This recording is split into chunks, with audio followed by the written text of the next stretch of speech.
From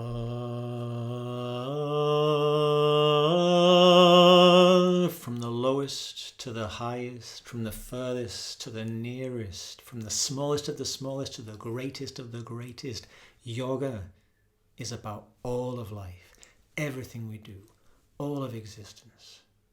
My name's James Bogue. Welcome to the Whole Life Yoga Podcast. Namaskar, Bill. Good to see you again. Always great to see you, my friend. Always great to see you. Yeah. So I'm looking forward to continuing our conversation today. And So I am understand, Bill, that today is a significant date for you. It's something of an anniversary. Is that correct? As we say in Asia, today is an auspicious day. It was exactly 65 years ago today that I entered Marine Corps boot camp in San Diego. I was 17 years old, absolutely terrified. And so it's 65 years ago today at age 17, was my first day in boot camp, Marine Corps boot camp in San Diego. And it was a very, very auspicious day because it's one of those days that changed my life forever. And it was it was a very auspicious day, a very good day. Even though I got beaten half to death, but it was still good. It was all good. It set me on the right path.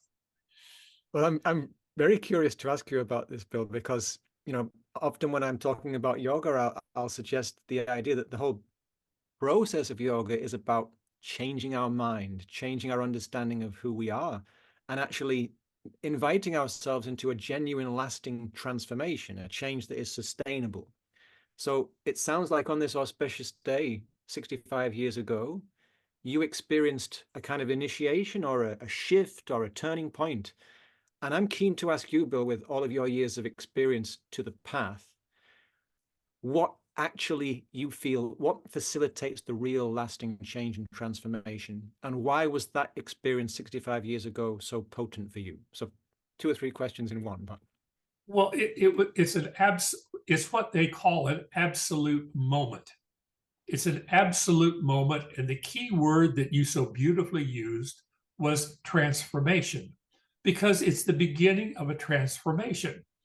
So in the there's a 12-week period where my gurus, they were sergeants, they were all sergeants, but they were my gurus. They had 12 weeks to take a 17-year-old young civilian American boy and create a hardened killer in 12 weeks. Now, you don't become a hardened killer in 12 weeks, but the transformation begins to where you can become a hardened killer. So that's the transformation, is you go from one world, one universe, enter another universe, another world, and through karma yoga, action, and through jnana yoga, through learning, and through discipline, you transform yourself into that which you will become. And you do it through a combination. Now, I did it basically because I wanted to love the Marine Corps. Now, of course, for other people in my unit, it was through fear. They did it because they didn't want to get beaten every moment. Now, I was beaten quite a bit because I was a 17-year-old adolescent. I really, at the age of 17, was a bit too young bodily. I still had that adolescent clumsiness, in which everything you're clumsy if you're a boy, kind of at that age. But I got through it, but it was a brutal experience. Nobody remains untouched by that experience. It's a very brutal experience because a lot of people don't make it. In the first meeting that we met as a group, we had a Marine Corps major come out and tell us, look to the right, look to the left. When this is over, one of you will not be here. And that was true. That was absolutely true. So the transformation does not come easy. Transformation is very, very difficult.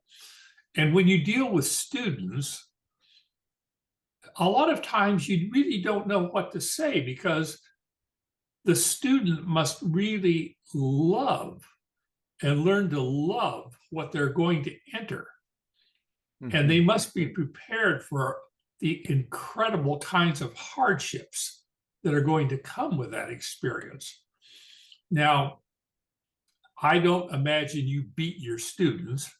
I don't think you beat them, and I don't think you whip them, and I don't think you make them do punishment drills and all this other kind of thing. But at the same time, if they want to achieve something worthwhile, they have to undergo, I stress undergo, a real offering, a real sacrifice of themselves. Now, in the Marine Corps, oddly enough, the Marine Corps is, I've actually had Buddhists tell me, it sounds like the Marine Corps is a very, very Buddhist-oriented society, because the first expressions that we say, it may not be right, but it's real. You know, it being reality may not be right, but it's real. It's objective.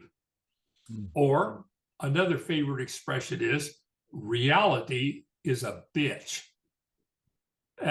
So it's not an easy thing to do. So you're entering this world, and it's a very traumatic experience, because you're going to have to suffer incredible amounts of, in the Marine Corps, of course, it's physical pain, physical exhaustion, mental exhaustion, and also a spiritual exhaustion. You will come to the end of your road. Your drill instructors, your sergeants, will be somewhat like you do with your students. If you're a good teacher, you don't baby your students, you urge them, you encourage them, but the encouragement has to come with, look, if you're not prepared to sacrifice, then why don't we just wait until you're ready? Maybe you are not prepared. So, I mean, I can see you, or I could see myself if I were a teacher of yoga. Naturally, I wouldn't be putting students through incredible amounts of pain and suffering and punishments and things like that. But on the other hand, I could look at a student and say something like this: look, this is not working for you. You are not prepared because you're not offering enough for sacrifice. You're not offering enough. You're not prepared to offer. You're not prepared to make the kind of commitment that you have to commit. If you're entered on the road to liberation, liberation is not for the weak. No. The road to liberation is not for the weak. It's not for the stupid. It comes with only great, great, great effort and total sacrifice. I mean, I'm just beginning to understand that at the age of 82, almost 83. I'm just beginning to understand that myself, how deep the commitment has to be. I won't make it in this lifetime. I know I won't.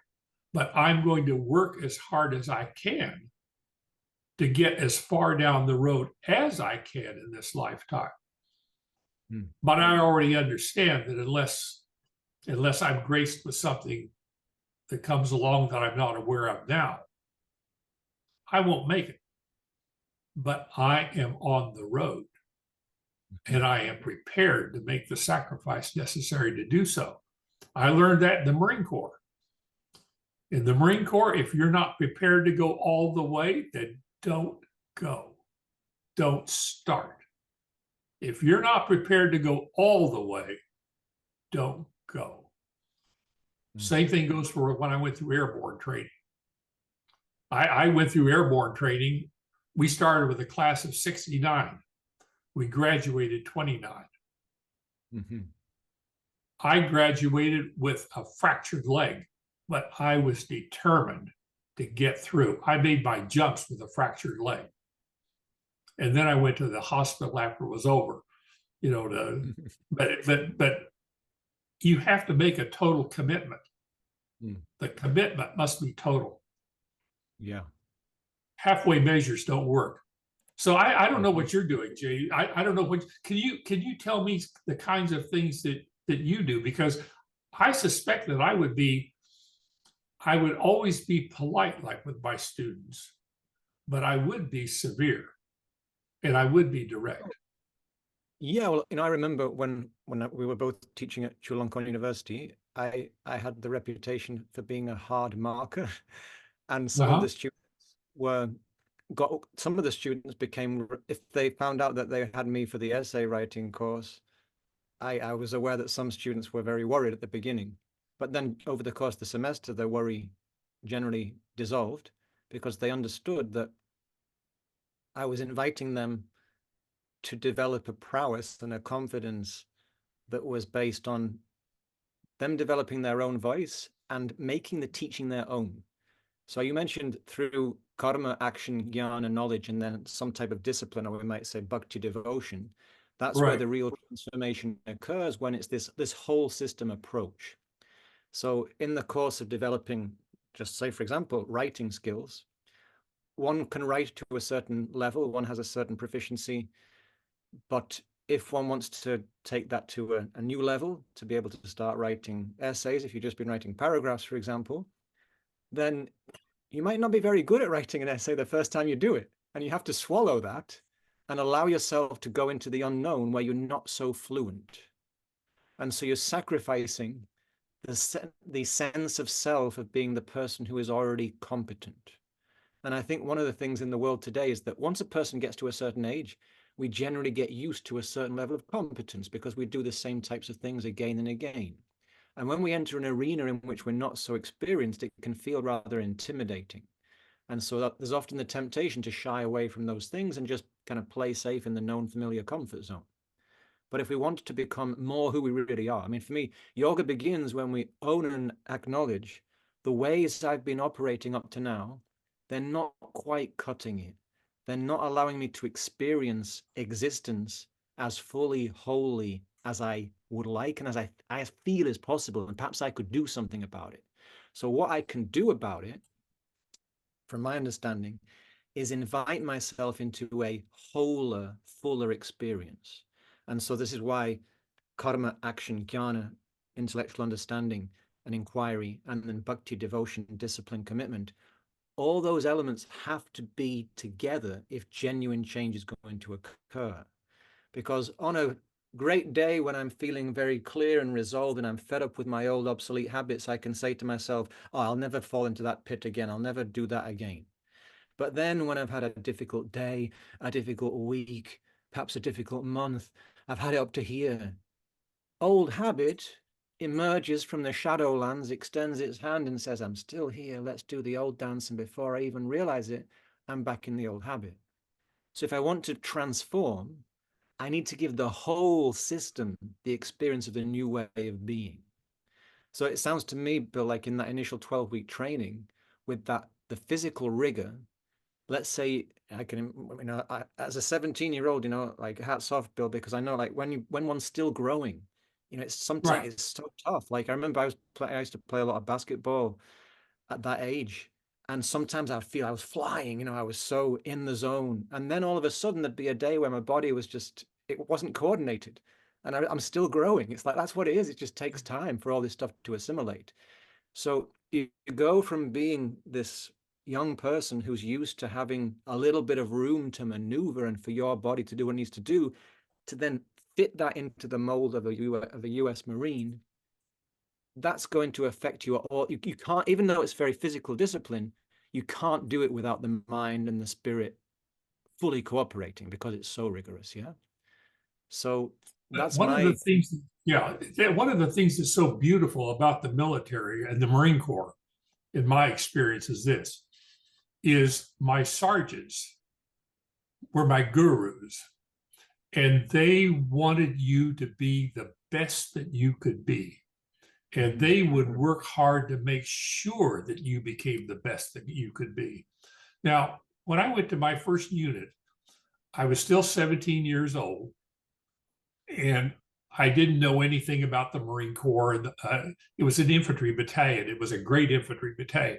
And you had to make packs, and you had to clean your weapons, and you had to learn a lot more about weapons and learn a lot of other things.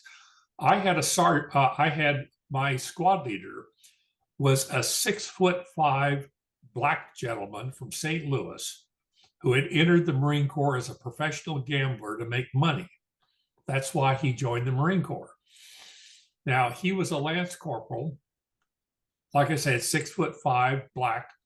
And when I reported into him, and I said, "Sir, Private Whorton reporting is ordered," and and the whole place around him, he was in a card game. He was in a card game with other Marines, and I reported to him like that, and the whole place just went into hysterics, at the table. And then he started yelling, "I have this piece of garbage," blah. But then after that, he started educating me. And this 6'5" black guy, probably didn't finish high school, I'm sure, professional gambler. He showed me how to shine my shoes, clean my weapons, make perfect packs, do this perfectly, do that perfectly. He would spend hours with me. He never yelled at me. He never cursed me. He never hit me, which some of the other squad leaders were doing with their people. He never did any of that with me, ever.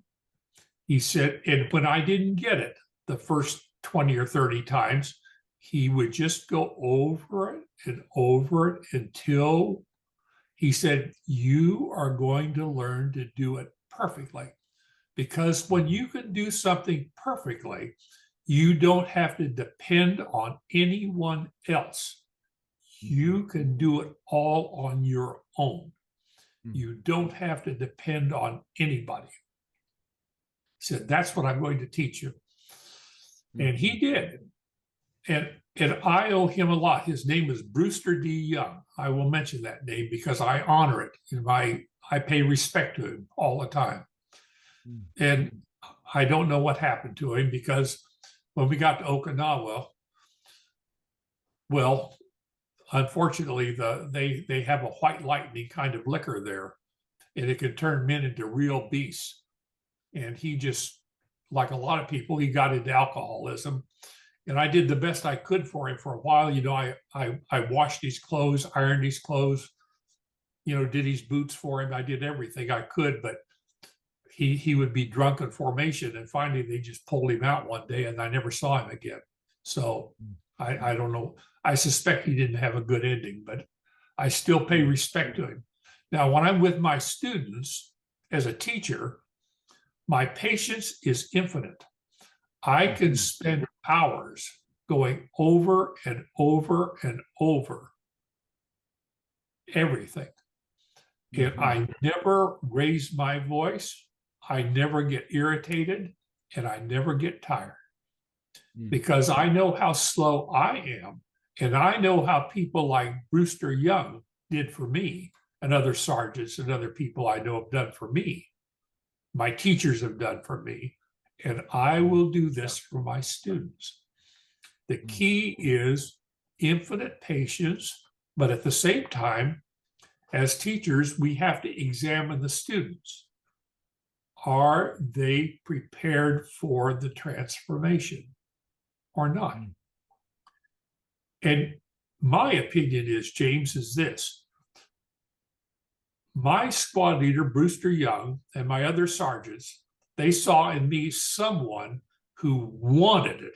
They wanted it desperately. They wanted that transformation. They loved, because I had bhakti. I had love.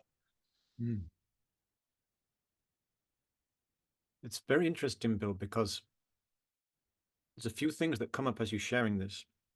All your teachers, including Brewster, had given you that sense of they saw something in you, and the idea They saw something in me. They saw something in me, and they decided that I was very, very green. I didn't know anything, but I was ready because of desire. That's another part of the bhakti, is the desire. I wanted to be a Marine. So they were going to spend time with me. And when I see my students, and if I can see that desire, my patience is infinite. There is no time I get irritated. I don't get tired. I don't get anything. But on the other hand, if I see the student is indifferent, I do not try to force myself on my students. My love is my love.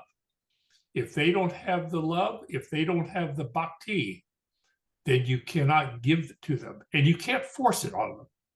Yeah. And so the best thing to do is you politely but firmly advise them the time is not ripe. It's very interesting to hear that perspective, Bill, because when you talk about your gurus in the Marine Corps and the patience that your drill sergeant manifested towards you, it really, I think it highlights a lot of key concepts or key principles in the Guru Shishya, or when one is a disciple, when one is a student in the yoga tradition, when one's interested in actual transformation. Right. Like guru, I always find the literal meaning of heavy really helpful. Any person that is heavy duty enough to shift us from one state of awareness to another. Right. And that heavy duty quality is often facilitated by some sustained experience, by some commitment that is longer term, and so requires patience. The real transformation, some things will come easily, but many things will require some slog. They'll require going through many repetitions. They'll require lots of practice.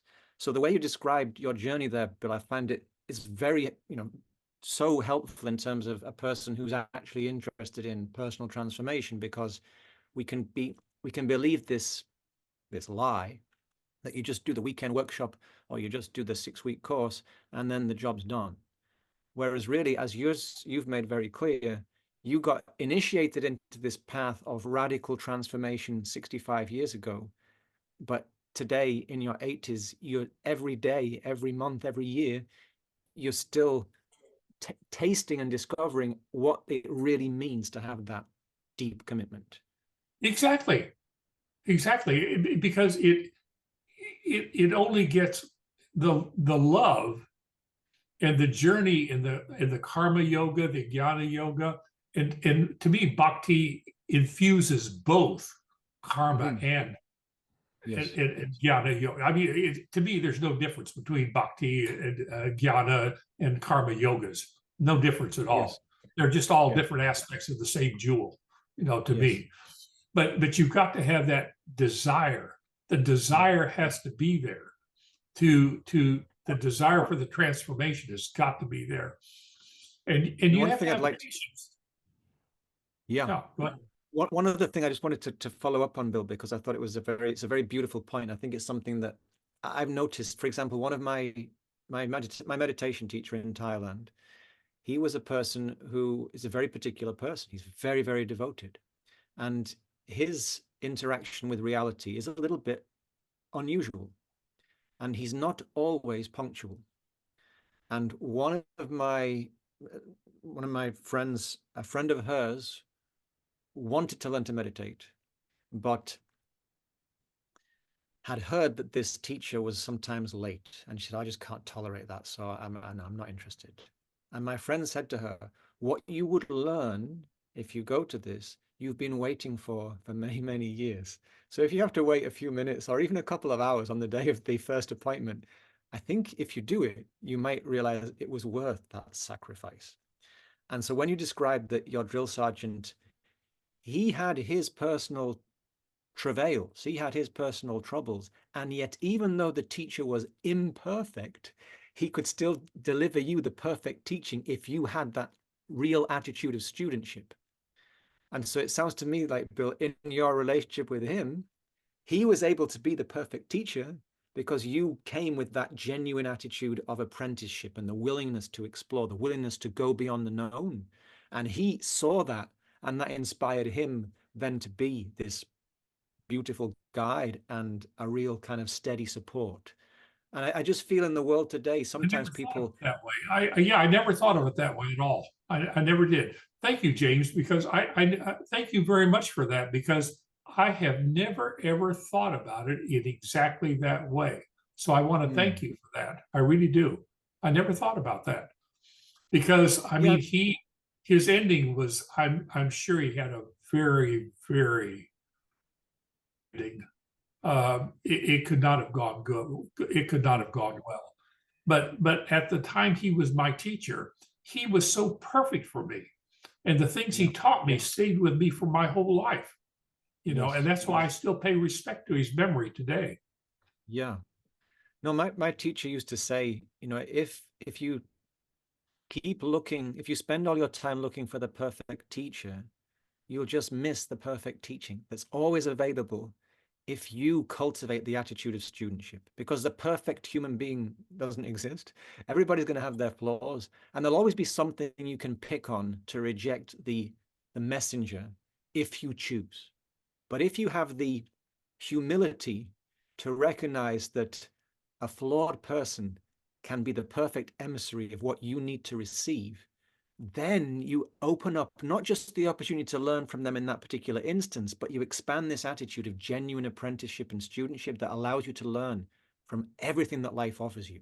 And to me, this is what Krishna's always advocating in the Gita. It's like, what is real now? Let me learn from it. Right. That's exactly that. That is so perfect. And we can watch the journey of Prince Arjuna, you know, along the way. I mean, you know, and think about the opening. Here he is, young, handsome warrior, greatest archer, killer. I mean, he's got it all, you know, kind of thing. And then all of a sudden he goes through this incredible collapse, this incredibly traumatic collapse into despair, you know, and then he loses his confidence. He loses what makes him a man, what makes him a warrior. He loses everything. I mean, it gets to where, you know, Lord Krishna starts laughing at him. You're not a man anymore. You're not a soldier. You're nothing, you know, kind of thing, you know.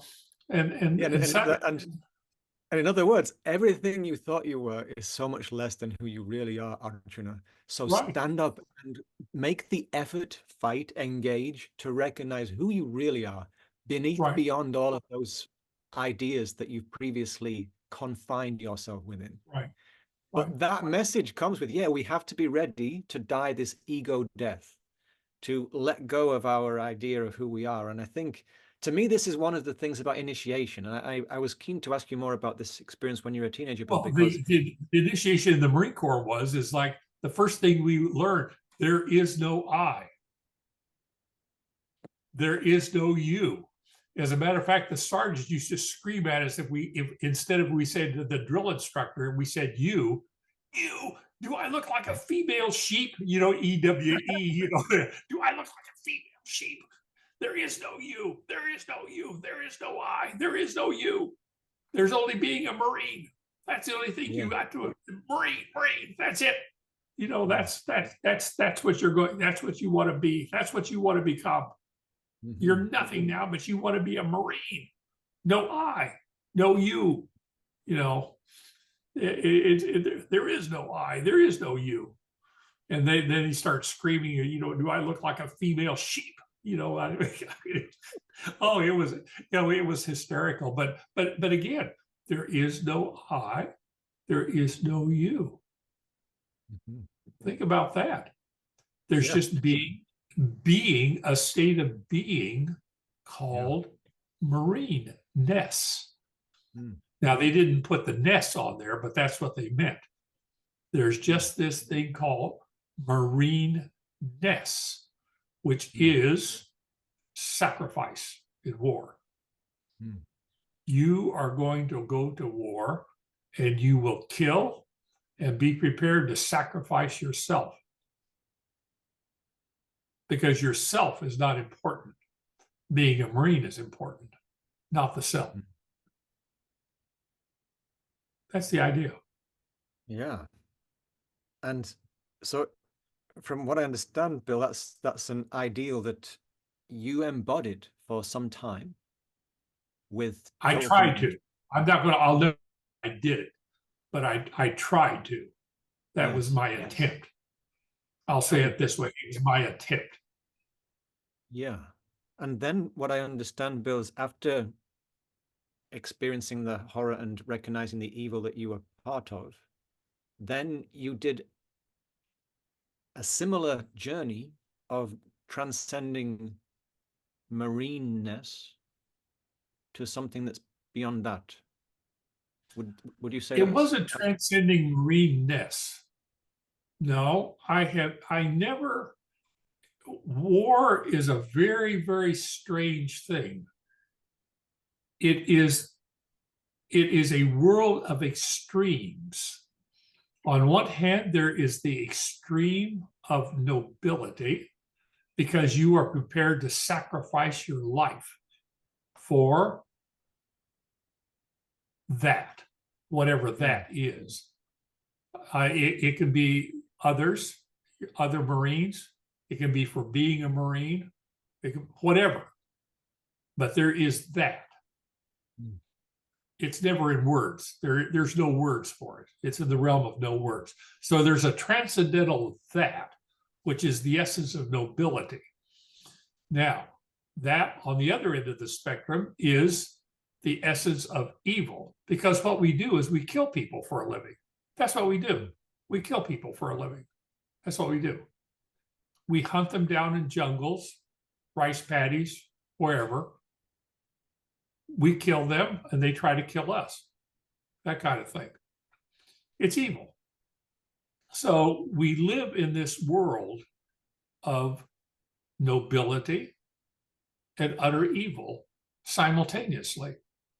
Now, my problem was at the time is I was like Prince Arjuna. I attached my ego, because I still had an ego, to morality. And I was aware that I was involved in a very, very evil war for many reasons. We don't need to go into that now. That's not part of our conversation. But I recognized that I was in a world of evil. And because my ego was attached to my morality, like Prince Arjuna's was to his, I had to leave my profession in the United States Marine Corps, resign my commission as a captain in the Marine Corps, leave the Marine Corps and go to philosophy, to go to university and study philosophy, which I did for 6 years. But again, at university, I found 7 teachers who became my gurus, because they understood that I was still going to be a professional soldier. I was not going to be a philosopher. I was not going to be a teacher of philosophy. I had come in because my mind was in a state of complete disintegration. It was in a state of decay, disintegration, in state of collapse. My spiritual nature was in collapse. They understood that. So you were in the Arjuna Vishada Yoga situation, like the first. Right, I was exactly in that situation, because my ego was attached to morality. I had gone into the transcendental in other ways. I think I told you the story about how I would have these times in combat when I would go into a state of samadhi. In other words, it would be like I would be out like at sunset. I think I mentioned the story before. I think I was going towards sunset. My platoon was out. We were near a village someplace, and I decided to take a little walk outside my lines. And the sun was going down, and then all of a sudden this horrible, horrible smell came.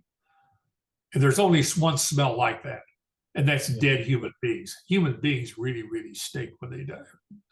So I decided, well, I better go over and see, is it a Marine or is it Vietnamese? So I walked over and looked. It was a young Vietnamese. And he'd been basically cut in two by a machine gunner that really, really knew their business, because he was almost cut in half and his viscera were out on his chest and everything. And there was a troop of ants walking across the viscera in a kind of a military formation. And I looked down on that and I saw my own death. And when I saw my own death, I began laughing. I thought it was very funny, because I'd had all these dreams of glory and getting medals and promotions and being a hero and all that kind of just crap, kind of thing.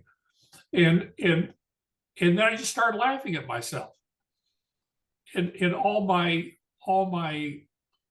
delusions, that's what they were. And I just started laughing, and then all of a sudden everything began to go quiet.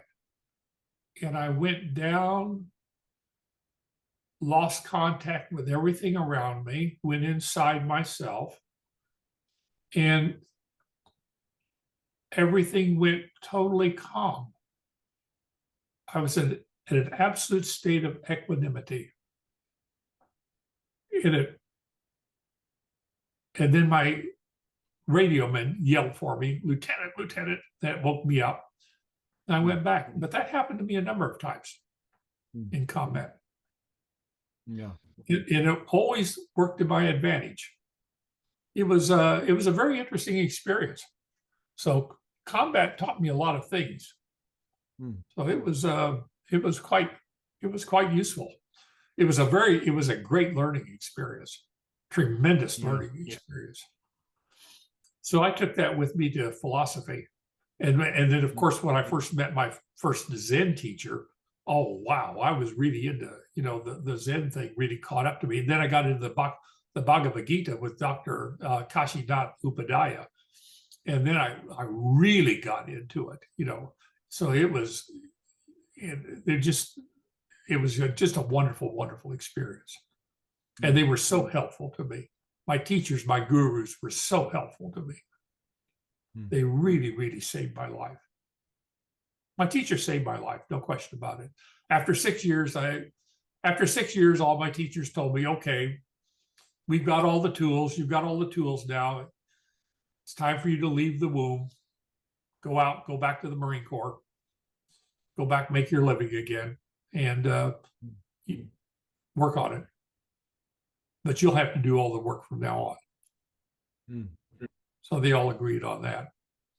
Except Dr. Upadhyaya did tell me, he said, one day, he said, you're going to meet a great teacher and you are going to translate the Bhagavad Gītā. Yeah. And I thought, I didn't think too much of it at the time because I had a Marine Corps uniform to get back into, but at the age of 58, all of a sudden that came back to me. And wow, at 58, it's going to take me 20 to 30 years. Time's running out. So maybe I won't live long enough to do it, but I did with my teacher, Ajahn Tatsidi, our teacher, Ajahn Tatsidi. Yeah, we did it. So there we go. Yeah. And the book is available now all around the world. So I'll put the link in the description. So anybody who wants to get this great edition of the Bhagavad Gītā with the unique perspective that you and Ajahn Tatsidi bring. I mean, I was chatting to a friend, he's in Holland the other day, and he's listened to the previous conversations, and he was wanting to order the book, and he was asking me what's special about it. And I says, well, there's many things that are special about it, but first of all, it's like, who else who's actually experienced the horror, the rigor, the beauty, the intensity of the battlefield in the way that you have has translated the Gita? I think you bring the Marine or soldier's perspective and the whole journey you've been on since the time when you told me about that, that's the time when you realized, okay, I'm participating in evil and I need to do something about it. This is an extraordinary background. And then Ajahn Tatsidi as well, like, you, from my perspective, that you undertook the process when you had already been most thoroughly not just initiated, but you'd been through many layers of the process of the practice of yoga before you then embarked on this journey together. And I think your two perspectives are so, it's an unusual juxtaposition and one that's very fruitful. Well, if you take a look at Ajahn Tatsani, a very small, petite, perfect Thai lady scholar, kind of thing. And then you take a look at a big, ugly old Marine, professional soldier, who's just kill people for a living, kind of thing. And you put them two together, and it's a kind of in the book, I call it probably one of the most unusual working relationships ever done at any time for any translation of the Bhagavad Gītā. Yeah, and also that relationship has been sustained for now quarter of a century. Yeah, so it's longer than that. Actually, this is we started together in 1999, and so it's 25 years now. Yeah, 25 years now. And I mean, what I also am aware of, Bill, is that the process of the work on the translation has also been this embodiment of the process or practice of yoga. It's this long-term, wholehearted, dedicated, uninterrupted, committed effort to go deeper into clarity, deeper into understanding, with the willingness to leave behind previous assumptions or previous convictions in this spirit of ongoing inquiry. And I think that really shines through in the way that one thing that stands out to me in the translation is the way that the notes are very pared down, but they open up they invite the reader into contemplation. So to me, it's very, when I was studying in India with my Sanskrit teachers, when I began studying the Gita, my teacher's father said, "It's very good you're doing this, James, but you must study it Indian style, and you must teach it Indian style." So what do I mean by that? It says, when you study this text, you'll be able to give the book away because you've installed it into the fiber of your being. And he says, and when you write books about yoga, James, write a yoga book. And he says, this, with the Bhagavad Gītā in his hand, this is a yoga book. It's still valid thousands of years after it was written. Not like, and he mentioned a couple of recent books. He says, that's a yoga book. And what I see in your and Ajahn Tassani's work is that what you've put in has been thoroughly, it's been baked, it's been proven.